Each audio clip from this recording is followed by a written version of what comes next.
Assalamualaikum warahmatullahi wabarakatuh. Nama saya Ahmad Mujahid bin Aqila, nombor metrik 080905. Hari ini saya akan membentangkan tajuk Al-Mabahathu Al-Awwal, iaitu bab pertama At-Ta'rifu bil Manahij wa Anwa'iha wa Ahdafuha, iaitu pengenalan tentang manhaj dan jenis-jenisnya. Okey, yang pertama adalah At-Ta'rifu bil Manahij Ad-Da'wiyah, iaitu definisi manhaj secara bahasa dan istilah.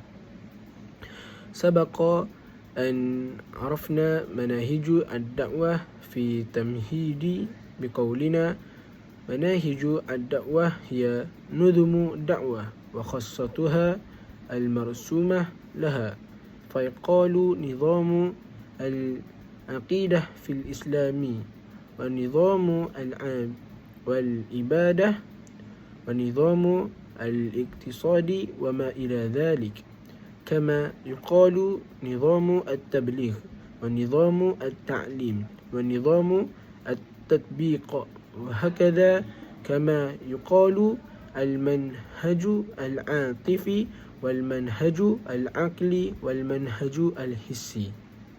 Okey, di sini menunjukkan dari segi bahasa, manhaj bermaksud jalan yang jelas dan terang.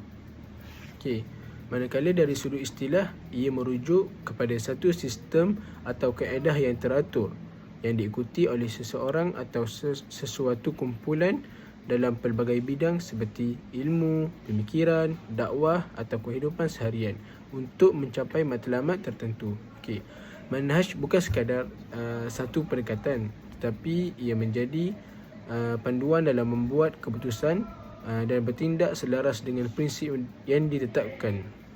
Okey, dalam konteks Islam, manhaj juga merujuk kepada jalan hidup yang berpandukan wahyu Allah dan sunnah Rasulullah SAW.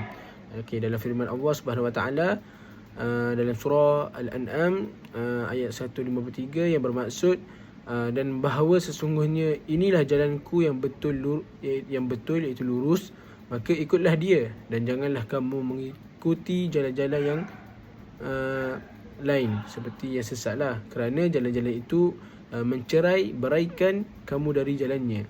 Ayat ini menegaskan bahawasanya satu jalan yang lurus iaitu manhaj yang bersumberkan wahyu, manakala jalan-jalan lain yang membawa kepada kesesatan.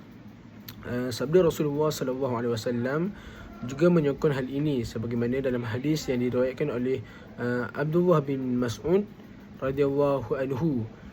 Nabi SAW melukis satu garisan lurus di tanah dan beliau bersabda, "Ini adalah jalan Allah." Kemudian baginda melukis garisan di kiri dan kanan, lalu bersabda, "Ini adalah jalan-jalan lain." Dan setiap jalan ada syaitan menyuruh padanya. Hadis riwayat Ahmad. Maka jelaslah bahawa di sini memahami dan mengikuti manhaj yang benar amat penting dalam menjamin keselamatan akidah, ibadah dan kehidupan seseorang Muslim. Okey, seterusnya anwa'u al-manahiju ad-da'wiyah. Nadharan likasratin anwa'i al-manahiju ad-da'wiyah wa ta'addiduha yumkinuna an naqsimuha min arba'in haysiyatin hiya wahid min haisu wadi'uha aw masdiruha, isnan min haisu mawdu'uha, salis min haisu tabi'atuha, arba'in min haisu raka'iduha. Okey, di sini menunjukkan manhaj dakwah mempunyai jenis-jenis manhaj dakwah dan pelbagai bentuknya. Okey, maka kita boleh membahagikan berdasarkan beberapa sudut pandangan, iaitu pertama dari sudut siapa yang meletakkannya atau sumbernya, yang kedua dari sudut topik atau kandungan dakwah itu, yang ketiga dari sudut sifat atau bentuknya, dan yang keempat dari sudut asas atau tunjannya. Okey, apa dari sudut siapa yang meletakkannya atau sumbernya, yakni manhaj dakwah boleh dikategorikan mengikut sumber rujukan, iaitu manhaj ilahi. Okey, manhaj ilahi ni di mana dia bersumberkan Al-Quran dan As-Sunnah serta berlandaskan kepada ajaran para sahabat dan ulama salafus soleh. Okey, lepas tu yang kedua iaitu Dari sudut topik atau kandungan dakwah manhaj atau kandungan dakwah.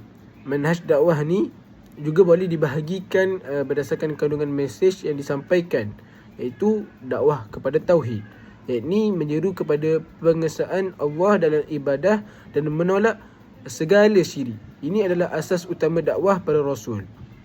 Okey. Dakwah kepada akhlak dan adab Islam seperti menyeru kepada amanah, kejujuran, kasih sayang dan adab dalam masyarakat. Contoh pula dakwah kepada ibadah yang betul, iaitu mengajak manusia kepada solat, puasa, zakat dan haji berdasarkan sunnah Nabi Muhammad SAW. Okey, yang ketiga pula dari sudut sifat atau bentuknya. Bentuk atau cara pelaksanaan dakwah juga membentuk jenis manhaj. Contohnya manhaj lisan, dakwah melalui ceramah, khutbah, perbualan. Yang kedua contohnya manhaj bertulis seperti buku, risalah, artikel dan media sosial. Dan seterusnya contohnya manhaj perbuatan, seperti kita dah dakwah melalui contoh perbuatan dan akhlak mulia. Dan yang terakhir contohnya manhaj hikmah, dakwah yang menggunakan pendekatan lemah lembut sesuai dengan keadaan mad'u. Dan yang last sekali iaitu min haisu raqaiduha, iaitu dakwah dari sudut asas atau tunjangnya. Ini merujuk kepada prinsip dan nilai utama yang menjadi dasar kepada sesebuah manhaj dakwah, berlandaskan Al-Quran dan As-Sunnah, mengikut fahaman para sahabat dan generasi salafus soleh, berteraskan hikmah, nasihat dan kasih sayang. Ia juga mengambil kira realiti masyarakat dan kemampuan mereka. Dan seterusnya adalah al-manahij al-bashariyah.